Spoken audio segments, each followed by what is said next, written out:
Salut à tous, aujourd'hui sur TechNesh, le test de l'iPhone 7. L'iPhone 7 est sorti tout juste la semaine dernière et c'est déjà un gros succès commercial, mais sur TechNesh, vous le savez, le succès commercial, on s'en fiche, ce qu'on veut c'est savoir si le produit est de qualité, alors le test de l'iPhone 7, c'est tout de suite sur TechNesh. On commence ce test par les caractéristiques du téléphone et cet iPhone 7 est très bien équipé. Il intègre un écran Retina HD de 4,7 pouces, le processeur Apple à diffusion, 2 Go de RAM, 32/128 ou 256 Go de mémoire interne, un appareil photo de 12 mégapixels et une batterie de 1960 mAh. Et tout ça à partir de 769 € pour la version 32 Go, mais il faudra compter 879 € pour la version 128 Go et 989 € pour la version 256 Go. Comme d'habitude chez Apple, le design et les finitions sont impeccables. Le téléphone est très beau, mais vous le connaissez déjà puisqu'il s'agit exactement du même format que l'iPhone 6S. On retrouvera donc sur la tranche droite de l'appareil le tiroir SIM et le bouton Power. Sur la tranche gauche de l'appareil, on retrouve le bouton qui permet de mettre le téléphone en silencieux et les deux boutons volume. Sur le bas de l'appareil, on retrouve le port Lightning pour la charge et la grille de haut-parleurs. On note surtout l'absence de la prise jack sur cet iPhone 7. Sur le dos, on retrouve l'appareil photo qui est encore plus proéminent que sur le 6S et la mention iPhone mais qui ne précise pas que c'est le 7. Je me suis amusé à mettre le 7 et le 6S côte à côte et on voit que les différences sont quand même très minimes. À part l'appareil photo et les antennes qui sont cette fois moins visibles sur ce 7, il n'y a pratiquement aucune différence et le design est vraiment très proche. Heureusement que cet iPhone 7 est hors rose parce que de façade il n'y a aucune différence entre le 7 et le 6S et du coup d'un point de vue interface il est difficile de différencier les deux. Sur le papier, l'iPhone 7 est censé être beaucoup plus performant que le 6S grâce à son processeur à diffusion, mais dans les faits, ça ne se ressent pas vraiment, du moins sur iOS 10. Je confirme aussi mes premières impressions concernant l'écran, la différence de luminosité n'est pas spectaculaire. Bon, il y a quand même quelques petites différences, à commencer par le bouton Home que je préfère largement sur cet iPhone 7. Les avis sont partagés sur ce bouton, mais je trouve que par rapport à celui du 6S, il a l'air d'être quand même beaucoup plus solide.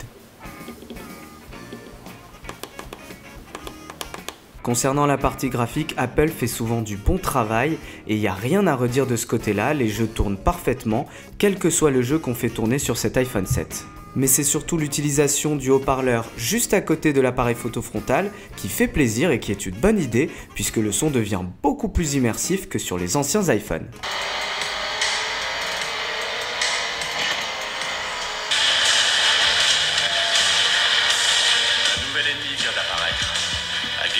Niveau qualité de communication, c'est très bon, même si ça n'atteint pas le niveau du Galaxy S7 Edge qui reste vraiment la référence cette année en la matière.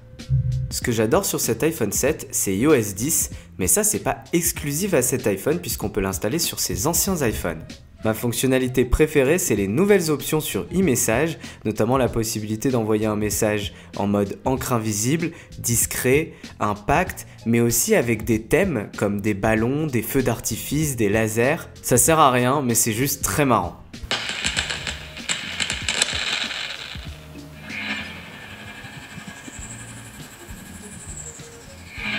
Niveau autonomie, cet iPhone 7 s'en sort plutôt bien, j'ai tenu 3h40 écran allumé, sachant qu'il restait encore 33%.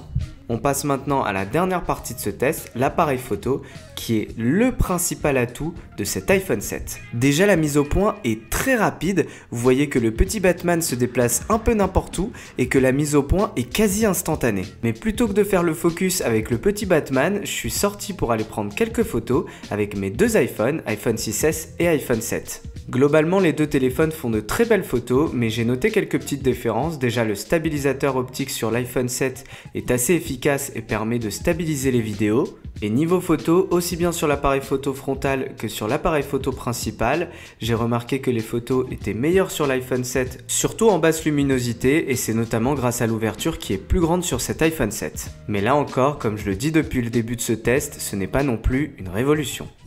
Je suis assez déçu par cet iPhone 7, non pas parce que c'est pas un bon téléphone, mais parce qu'il est vraiment trop ressemblant à l'iPhone 6S et normalement quand on change de numéro, il y a une rupture avec le précédent modèle et c'est pas le cas avec cet iPhone 7. L'iPhone 7 offre une expérience très similaire à celle de l'iPhone 6S en termes de format, de définition d'écran et d'expérience utilisateur. Et ce qu'il faut craquer pour cet iPhone 7, plutôt qu'un iPhone 6S ou un autre téléphone.